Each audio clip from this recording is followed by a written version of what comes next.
In 2022, a powerful documentary titled The Chocolate War exposed the harsh realities behind the global cocoa industry.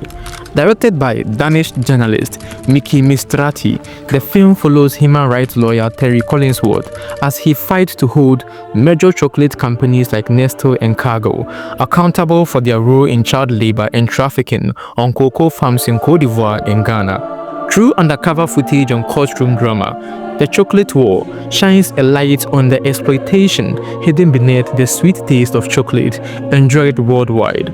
But what really happened and what happened after the world was alarmed and the case ended up in the courtroom? What happened? Nestle, USA.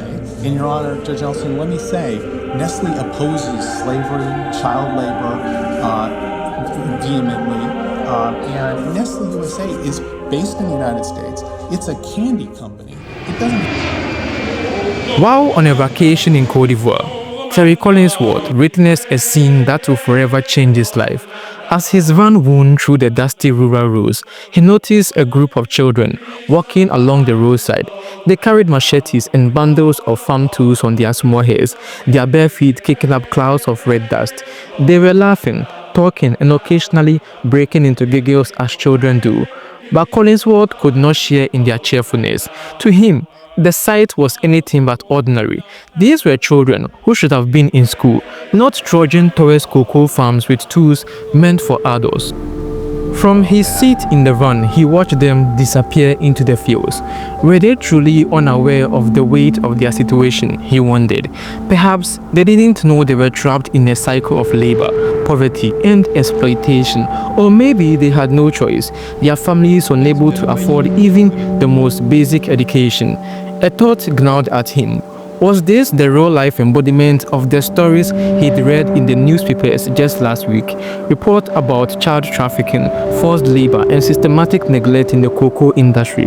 Was this what it looked like up close? Locked in the back seat of the moving vehicle, he felt a surge of determination. He couldn't simply let the moment pass. This wasn't just curiosity, it was a call to action. Terry Collinsworth knew he had to find out more, even if it meant unraveling a truth that many were content to ignore. There's no choice here. If we walked away, then the only hope these kids have is gone. That's it. And I would feel like a coward. I'm gonna finish it.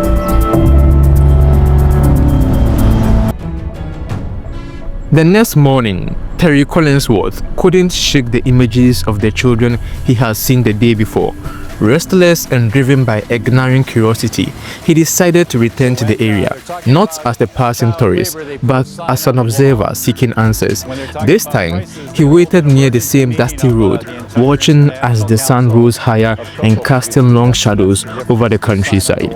Soon, the children appeared again, just as he had seen them before, machetes on their shoulders, tools balanced on their head, their youthful chatter filling the air.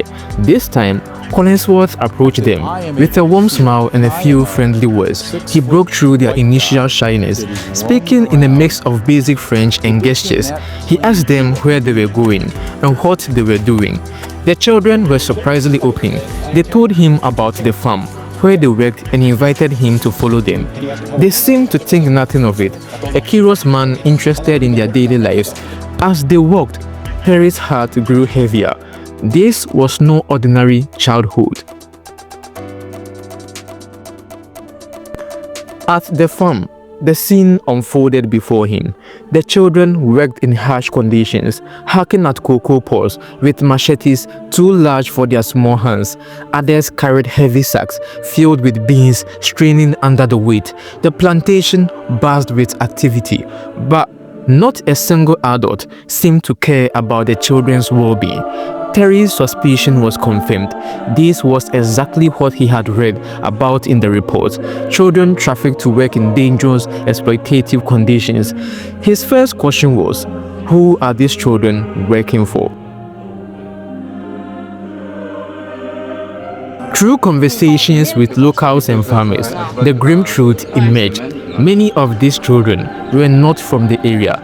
They had been trafficked from neighboring countries like Mali and Burkina Faso, lured by promises of education or decent paying jobs. Their families had unknowingly sent them into the hands of traffickers.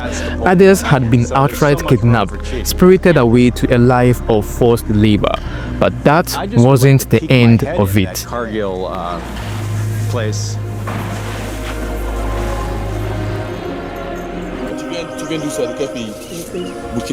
Collinsworth dug deeper, asking who are the farmers working for.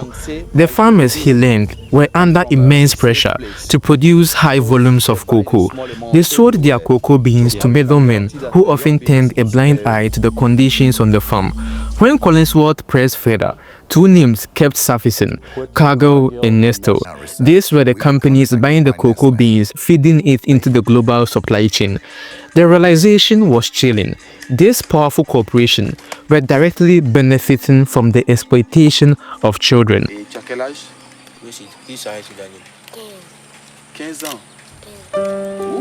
For Collinsworth, this was no longer just an unsettling experience during a vacation. It was a call to action, a responsibility he could no longer ignore. The exploitation he had witnessed firsthand needed to be exposed, and those responsible needed to be held accountable. Cargill and Nestle in front of a California jury. Can you imagine that? Terry Collinsworth returned to the United States with a clear mission: to hold corporations like Cargill and Nestle accountable for their alleged complicity in child labor and trafficking. Fueled by what he had witnessed in Côte d'Ivoire, he began assembling a team of investigative journalists, human rights advocates, and filmmakers. Together, they planned a comprehensive investigation that will not only document the exploitation, but also serve as an evidence in legal battles against these powerful companies. Complaint that they saw child labor, and the policies are against that. Armed with hidden cameras and determined to expose the truth, the team returned to West Africa to capture the stark realities of cocoa farming. They visited plantations, spoke with trafficked children, and interviewed farmers, laborers, and local officials. Every piece of footage brought them closer to uncovering the systematic exploitation within the cocoa supply chain.